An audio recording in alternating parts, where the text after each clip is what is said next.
Само за досегашните неколку анализи, што треба да ги оправдаат идеите за јавно-приватните партнерства. Министерството за здравство потрошило над 1.700.000 денари народни пари. Филипче не отстапува од плановите приватници да стопанисуваат со одредени дејности во државниот здравствен систем. Па уште не објавени резултатите од старите, чија изработка доста доцнеше. Министерот најавува нови физибилити студии. Тоа што следно размислуваме е системот за радиологија.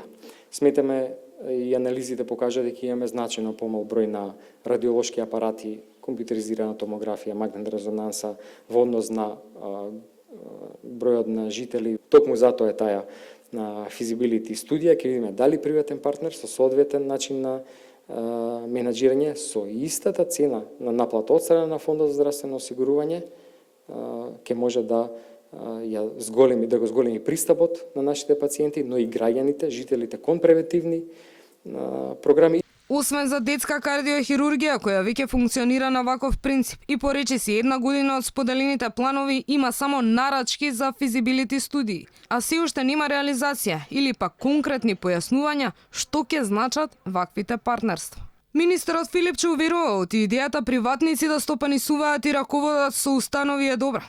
За сега, и за планот приватник да стопанисува со брзата помош и домашната посета, но и за идејата стерилизацијата да се даде на приватен партнер и да функционира на принципот на јавно-приватно партнерство, наидоа на голем број остри реакции од лекарите. На ваквите најави жестоко говоре и од синдикатот на клинички, од каде што побараа здравствените власти да се консултираат со сите пред да спроведат вакви планови. Според нив, јавно-приватните партнерства не значат ништо друго освен приватизација на јавното здравство.